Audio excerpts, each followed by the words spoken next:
Hello दोस्तों, स्वागत है आप सभी लोगों का राजस्थान एकेडमी पर। मैं परवीन सिंह आप सभी लोगों के साथ में इस वीडियो में डिस्कस करने वाला हूं प्रयोगशाला सहायक और सेकंड ग्रेड के सिलेबस में आप देखेंगे तो आपके रोटेशनल मोशन के बारे में दे रखा है, यानी आपको दे रखा है कि डायनेमिक्स ऑफ रिजिड बॉडी के गतिकी के बारे में आपको पढ़ना है।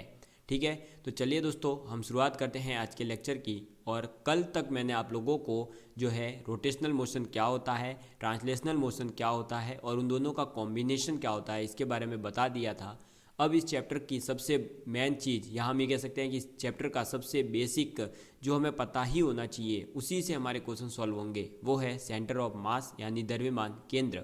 तो उसे निकालना और उससे रिलेटेड कुछ क्वेश्चंस के बारे में हम बात करेंगे। ठीक है दोस्तों, तो चलिए शुरुआत करते हैं। Centre of mass, centre of मास का मतलब क्या होता है, द्रव्यमान केंद्र का मतलब क्या होता है वो समझेंगे। तो द्रव्यमान केंद्र का मतलब होता है कि COM यानी सेंटर ऑफ मास, यानी centre of mass of a body और अ सिस्टम, यानी किसी भी बॉडी का या कोई एक हमने सिस्टम लिया, निकाय लिया, उसका सेंटर ऑफ मास क्या होगा। तो system of bodies as a point at which the entire mass of the body या system of bodies is supposed to be concentrated.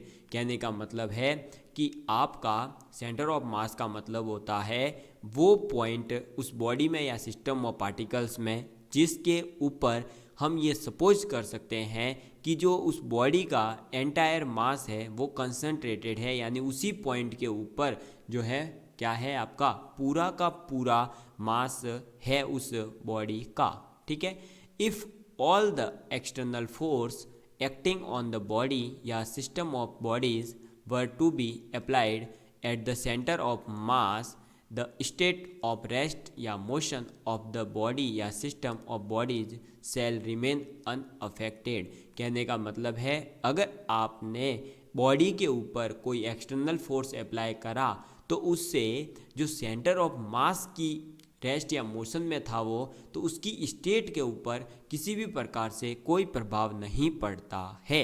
ये था सेंटर ऑफ मास का डेफिनेशन। अगर हिंदी में कोई है तो आप लिख लीजिएगा दोस्तों कि सेंटर ऑफ मास यानी द्रव्यमान केंद्र वह बिंदु होता है, द्रव्यमान केंद्र वह बिंदु होता है जिसके ऊपर संपूर्ण निकाय का जो निकाय का संपूर्ण द्रव्यमान होता है वह केंद्रित होता है। और इस वस्तु के ऊपर, इस निकाय के ऊपर बाह्य बल लगाने पर भी जो द्रव्यमान केंद्र है उसके ऊपर किसी भी प्रकार का कोई प्रभाव नहीं पड़ता है।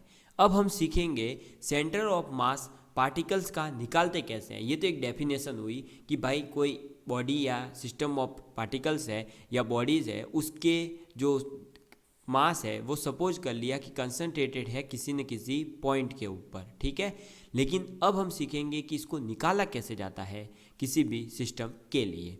तो सबसे पहले हम निकालना सीखेंगे centre of mass of a two particle system, यानी दो पार्टिकल सिस्टम, दो कण दे रखे हैं तो उन दो कणों का जो है द्रव्यमान केंद्र कहाँ होगा इसके बारे में हम सीखेंगे। उसके बाद में हम n पार्टिकल्स के लिए, n कणों के लिए द्रव्यमान केंद्र कहाँ है उसके बारे में हम सीखेंगे। तो सबसे पहले centre of mass of a particle two particle system, तो इसमें हमने मान लिया एक हमारा पार्टिकल है ये, एक है हमारा पार्टिकल ये। ठीक, तो एक पार्टिकल है जो कि ए सिचुएशन के ऊपर है, एक है जो कि बी पॉइंट के ऊपर हो जाएगा। ठीक, अब एक ए पर है एक बी के ऊपर है, तो इन दोनों का कुछ न कुछ पोजीशन वेक्टर भी होगा दोस्तों। ठीक है, स्थिति सदिश भी होगा इनका, तो ये बना दिया हमने। और एक हमारा ये रहा, बात समझ में आ गई। तो हमारे पास में दो कण हैं ए और बी, दोनों कणों का पोजीशन वेक्टर यानी स्थिति सदिश हमने लिख लिया है। ये है इसका R2 और इसके लिए है R1। ठीक है, और इसका द्रव्यमान है m1, इसका द्रव्यमान है m2। बात समझ में आ गई। अब इन दोनों को मान लीजिए किसी एक पॉइंट के द्वारा या एक लाइन के द्वारा इन दोनों को जोड़ दिया गया ऐसे। ठीक है, तो ये जोड़ दिया हमने इन दोनों को। अब इन दोनों को जोड़ दिया तो इन दोनों के मिड में यानी कि हम ये कह सकते हैं इन दोनों के बीचों बीच कहीं न कहीं द्रव्यमान केंद्र होगा। कहाँ होगा इनका द्रव्यमान केंद्र? यहाँ पर, ये रहा एक पॉइंट। ठीक है, ये हमने मान लिया। और इसके द्रव्यमान केंद्र का जो स्थिति सदिश है वो मान लिया कैपिटल आर है। ठीक है, तो 2 पॉइंट थे, ए और बी, दोनों का द्रव्यमान है m1 और m2, दोनों के पोजीशन वेक्टर यानी स्थिति सदिश r1 और r2 है। इन दोनों को मिलाने वाली एक लाइन खींची, उसके मिड पॉइंट के ऊपर मान लिया मिड पॉइंट के ऊपर द्रव्यमान केंद्र बिंदु है और उसे मिला दिया हमने, और उसका स्थिति सदिश है कैपिटल आर वेक्टर। ठीक है, अब हम अगर इसके ऊपर यानी ए के ऊपर हम फोर्स लगा रहे हैं F1 और इस M2 के ऊपर अपन फोर्स लगा रहे हैं F2 यानी फोर्स 2 और इसके ऊपर फोर्स 1। ठीक है, और ये दोनों पॉइंटों को जो मिला रहा है उस बिंदु का नाम दे दिया हमने C, यानी कि जो C पॉइंट है ये सेंटर ऑफ मास होगा। ये हमें अब जो है देखेंगे, प्रूव करना सीखेंगे कि कैसे होगा। तो अब देखिए आपके पास में OA वेक्टर क्या हो गया? R1 वेक्टर, और आपका OB वेक्टर जो है वो क्या हो गया? R2 vector. ठीक है, तो आपका OC वेक्टर जो है वो क्या है? Capital R vector. तो OB, OA और कैपिटल OC जो R वेक्टर आ रहा है वो हमने लिख लिया है। अब यहाँ पर अगर हमें पूरा का पूरा निकालना सीखना है तो पोजीशन वेक्टर से हम वेलोसिटी निकालेंगे, वेलोसिटी और मास से फिर जो है हम निकालेंगे मोमेंटम, जो कि आएगा P1 = m1v1।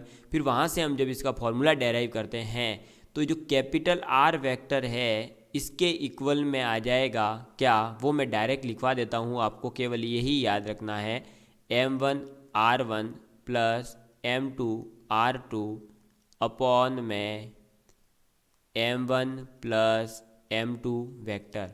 ये क्या है? तो ये है आपका पोजीशन वेक्टर यानी स्थिति सदिश किसका? Position vector. और ये पोजीशन वेक्टर है किसका?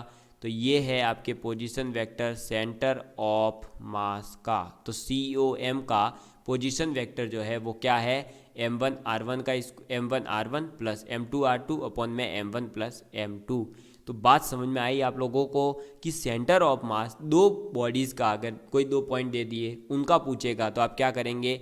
उन दोनों के द्रव्यमान का मल्टीप्लाई उन दोनों के पोजीशन वेक्टर से कर दो और उनको अलग अलग जोड़ दो। नीचे उनका मास जो भी है सिस्टम का m1 plus m2 m3 m4 इस टाइप से जोड़ देंगे। तो ये जो है हमारा क्या हो गया? एक मिनट रुकिएगा, मैं यहाँ ब्लैक कलर, ये देखिए, ये जो फॉर्मूला है ये किसका फॉर्मूला हो गया?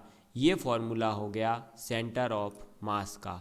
2 पार्टिकल्स के लिए सेंटर ऑफ मास का फॉर्मूला क्या होता है आप लोगों ने लिख लिया। लेकिन अब इसके लिए मैं कुछ अलग अलग केस करवा रहा हूँ। Case first, if centre of mass at origin यानी कि COM, अगर centre of mass at origin यानी केंद्र बिंदु के ऊपर ही अगर द्रव्यमान केंद्र आ जाए तो आप क्या लिखेंगे? तो तब क्या हो जाएगा दोस्तों?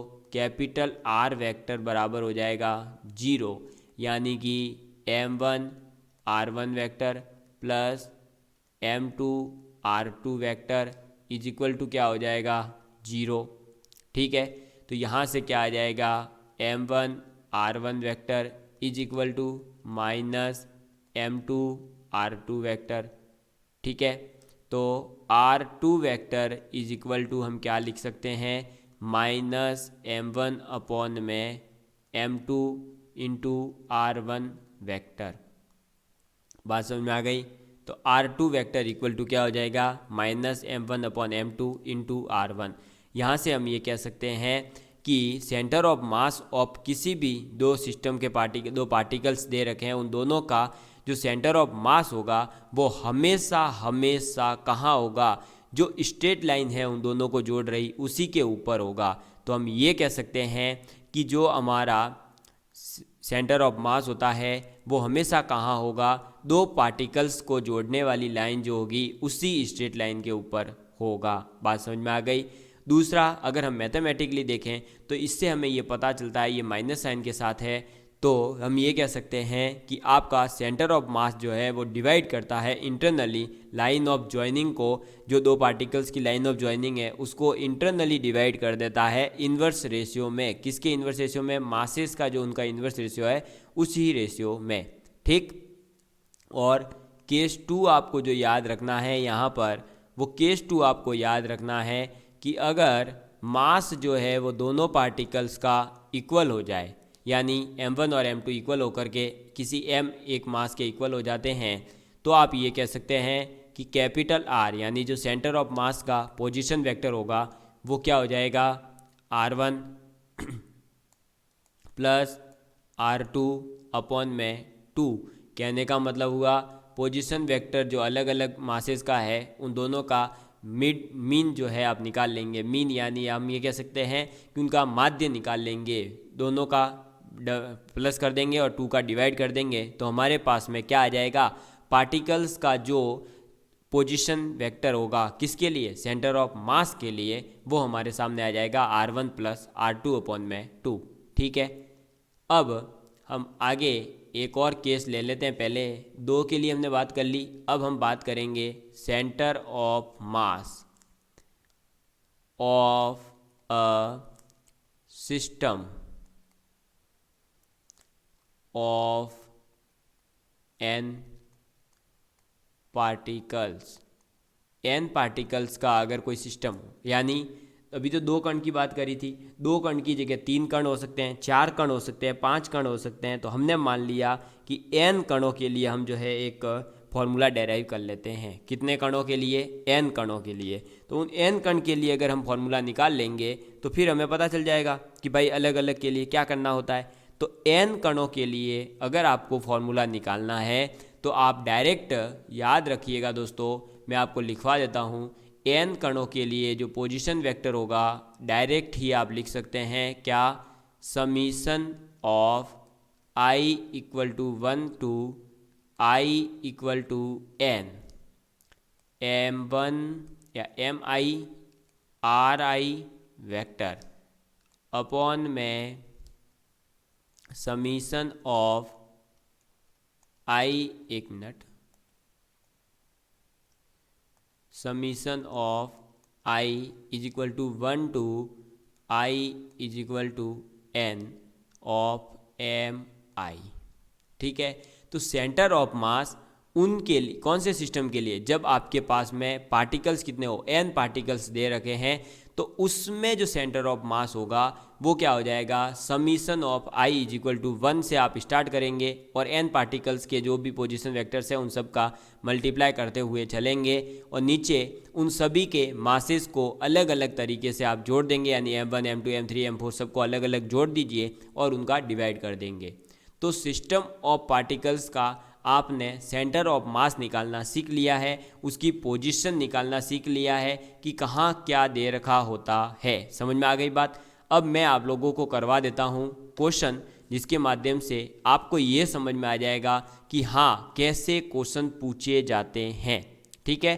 तो चलिए दोस्तों, फिर मैं आप लोगों को एक क्वेश्चन करवा देता हूँ और क्वेश्चन के लिए आप थोड़ा सा 1-2 मिनट का जस्ट वेट कर लीजिए। मैं आपके सामने क्वेश्चन ला देता हूँ। तो देखिए आपके सामने दोस्तों क्वेश्चन आ रहा है और क्वेश्चन आप लोगों को जो है सॉल्व करके बताना है कि कैसे करेंगे। तो आप क्वेश्चन नोट करिएगा, अब लिखिएगा, जल्दी से क्वेश्चन लिखिएगा। चलिए देखिए क्वेश्चन है, find the centre of mass COM of 3 particles at the vertices of an equilateral triangle equilateral triangle, the masses of the particle, the masses of the particles are 100 gram, 150 gram and 200 gram respectively, ठीक, respectively. Each side of the equilateral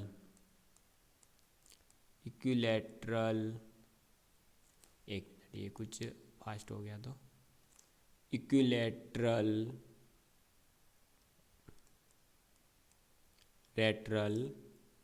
triangle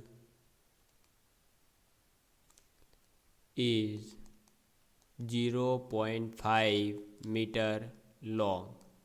कहने का मतलब है आपके पास में एक equilateral triangle है। क्या है? इक्विलैटरल ट्रायंगल है, जिसकी जो है आपके भुजा कितनी दे रखी है, तो साइड दे रखी है 0.5 मीटर, और तीनों कोनों के ऊपर जो है कितना कितना वजन रख रखा है, यानी कितने कितना भार है, कितने कितने द्रव्यमान है। तो एक जगह है आपके 100 ग्राम, एक जगह है 150 ग्राम, एक जगह है आपका 200 ग्राम, ठीक है। तो ये रहा आपके सामने, मैंने बता दिया, एक इक्विलैटरल ट्रायंगल, जिसका हम नाम दे देंगे, ये ए है, ये बी है, ये सी है, ठीक।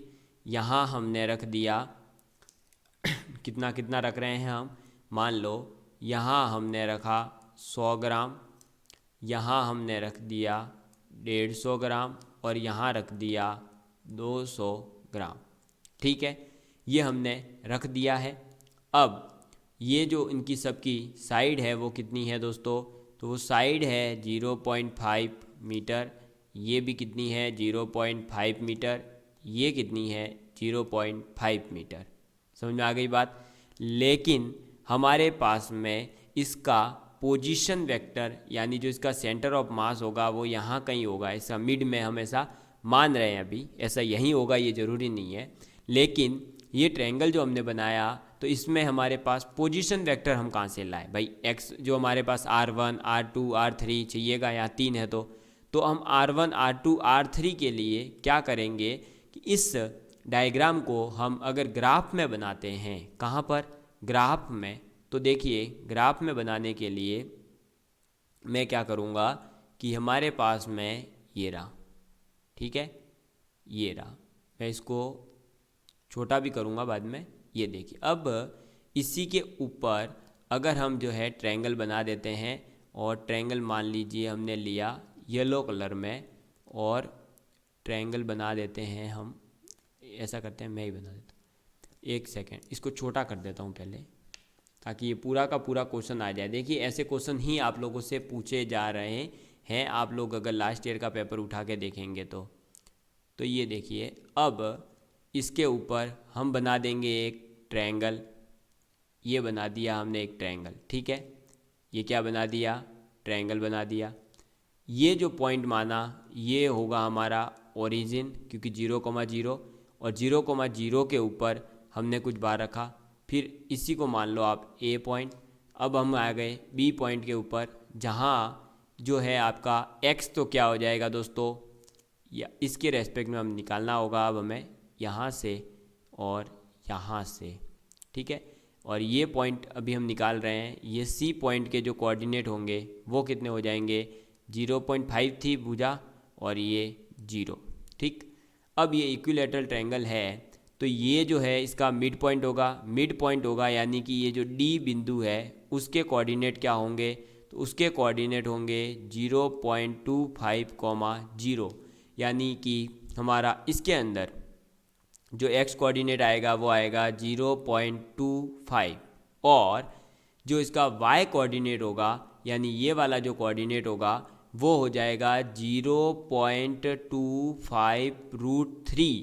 कितना होगा, 0.25√3। कैसे होगा, तो ये है हमारा 60 डिग्री एंगल। आप लोग सभी जानते हैं ए है पॉइंट हमारा 0,0, बी है हमारा 0.25 और वाई के लिए हम क्या करेंगे, इस लाइन का ये कितना है 0.5 है। इस 0.5 का कौन सा कोऑर्डिनेट है ये, तो ये तो एक्स कोऑर्डिनेट, ये वाई कोऑर्डिनेट है। तो वाई कोऑर्डिनेट जो होगा वो क्या होगा, तो वो हो जाएगा 0.5 साइन 60 डिग्री, ये होगा। इसी से हमने ये वैल्यू निकाल ली, कितनी आ रही है 0.25 इंटू √3। समझ में आ गई बात। तो हमारे पास में तीनों के कोऑर्डिनेट पॉइंट्स आ चुके हैं, निर्देशांक बिंदु आ गए हैं हमारे पास। अब हम इसको करते हैं सॉल्व आगे। तो देखिए हमारे पास सभी जगह का भार है, यहाँ कितना रखा 100 ग्राम, ठीक है, यहाँ हमने रख दिया 150 ग्राम और यहाँ हमने रख दिया 200 ग्राम, ठीक। सभी के निर्देशांक बिंदु भी है, सभी जगह का भार भी है। तो सेंटर ऑफ मास जो है वो क्या हो जाएगा, यानी COM क्या हो जाएगा, तो देखो COM कौन से के लिए, x के लिए पहले, क्योंकि x कोऑर्डिनेट अलग निकलेगा और y कोऑर्डिनेट अलग निकलेगा। तो centre of mass x coordinate के लिए तो क्या हो जाएगा, x कोऑर्डिनेट के लिए 100 इंटू इसका x कोऑर्डिनेट क्या है, a बिंदु का 0 प्लस 150 इंटू बी का x कोऑर्डिनेट क्या है 0.25 प्लस 200 इंटू इसका x कोऑर्डिनेट क्या है 0.5 अपॉन में सभी भार को जोड़ दो। तो देखो 100 और 200 300 और ये 450। अब इसे करेंगे हम सॉल्व। तो 100 इंटू 0 0 हो गया, 150 इंटू 0.25 और ये हो जाएगा 0.5 का मतलब हाफ होता है, तो ये आ जाएगा 100 प्लस यहाँ पर क्या हो जाएगा अपॉन में हो जाएगा पॉइंट हटते ही 100, तो ये 5 दूनी और ये 5 3, ठीक है, 3 पंजे 75, 75/2, ठीक, कितना आ जाएगा 75/2 अपॉन में कितना हो जाएगा 450, ये हो जाएगा 275/900, कितना हो जाएगा 275 अपॉन में 900।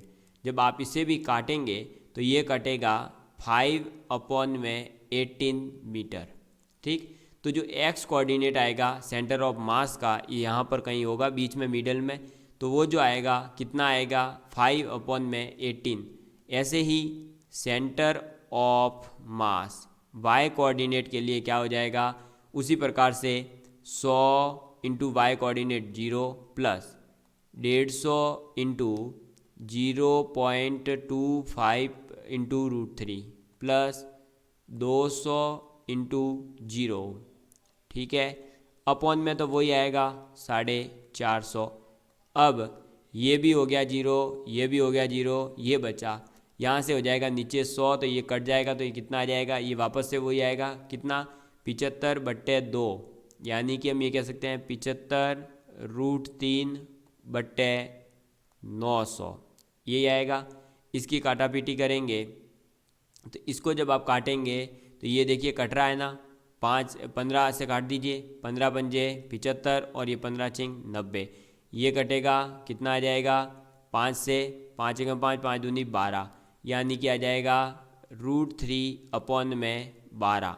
जब इसे सॉल्व करेंगे तो आ जाएगा √3 अपॉन में क्या हो जाएगा, तो हम इसे लिख सकते हैं 12 को क्या लिखेंगे, अरे 12 को क्या लिखेंगे 4 इंटू 3 लिख सकते हैं। यहाँ ये काटापीटी होगी, √3 से नीचे √3 कटेगा, यानी 1 अपॉन में क्या हो जाएगा, अरे 1 अपॉन में क्या हो जाएगा, अरे एक मिनट कैलकुलेशन में शायद कुछ मिस्टेक हो रही है यहाँ, इसको मिटाइए एक बार, वापस से करते हैं। कट नहीं रहा है, ये कटना चाहिए था, देखिए वापस करते हैं। तो ये कितना है 150 इंटू कितना हो जाएगा 25/100 इंटू √3, ठीक है, अपॉन में 450, काटापीटी मचाओ, 50 दूनी और ये 50 से 3 बार, 3 बन जाए 75, 75√3 अपॉन 900, सही है, हाँ इतना तक तो सही ही है, ठीक है। अब इसको जब हम आगे सॉल्व करेंगे तो क्या हो जाएगा, इसको जब सॉल्व करेंगे तो ये काटा पीटी यहाँ से करेंगे वही आएगा 15 पंजे 75, ये 15 से 60 बार, ये 5 से कितनी बार 12 बार, यानी कि 1/4√3 मीटर। तो हमारे पास एक्स और y coordinate centre of mass के क्या हो जाएंगे, यानी सेंटर ऑफ मास का जो पोजीशन वेक्टर होगा वो हो जाएगा 5/18 और 1/4√3।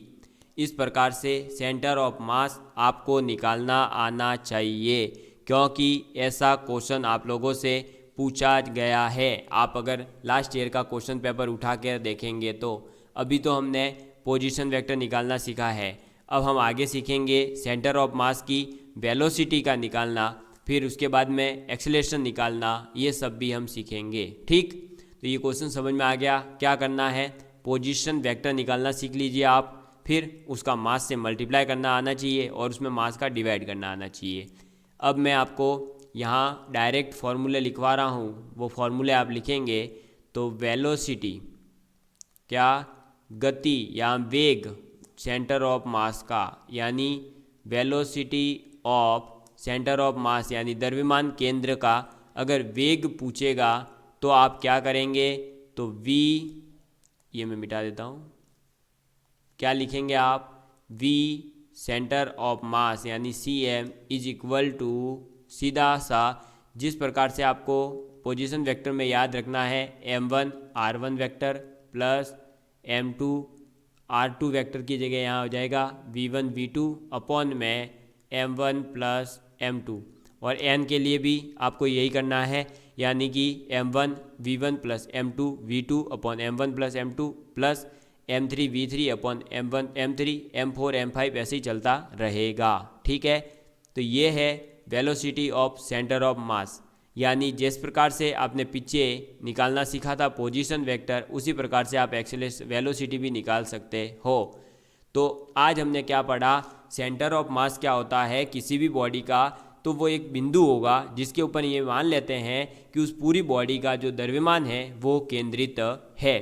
ठीक, फिर हमने सीखा कि दो पार्टिकल्स का अगर एक सिस्टम है तो उसका पोजीशन वेक्टर, उसका सेंटर ऑफ मास जो होगा वो कहाँ होगा वो निकालना। तो हमने वो निकालने के लिए फॉर्मूला डेराइव करा। दो पार्टिकल मान लिए m1 m2 जिनके पोजीशन वेक्टर r1 r2 थे, तो उनका सेंटर ऑफ मास का जो पोजीशन वेक्टर था वो क्या आया था, m1 r1 plus m2 r2 upon में m1 प्लस m2। ठीक है, फिर हमने सीखा था कि अगर सेंटर ऑफ मास 0 के ऊपर आ रहा हो यानी ओरिजिन के ऊपर हो तो क्या हो जाएगा, r2 equal to minus m1 upon m2 into r1। ये याद रखना है, डायरेक्ट फार्मूला भी पूछा जा सकता है। अगर m1 m2 इक्वल हो जाए तो r1 प्लस r2 अपॉन में डायरेक्ट 2 कर देंगे। ठीक, फिर हमने सीखा सेंटर ऑफ मास अगर पार्टिकल्स में n दे रखे हो, क्या दे रखा हो, सिस्टम में n पार्टिकल्स दे रखे हैं, तो पोजीशन वेक्टर क्या हो जाएगा, m1 r1 m2 r2 m3 r3 up to mn rn upon में m1 m2 mn तक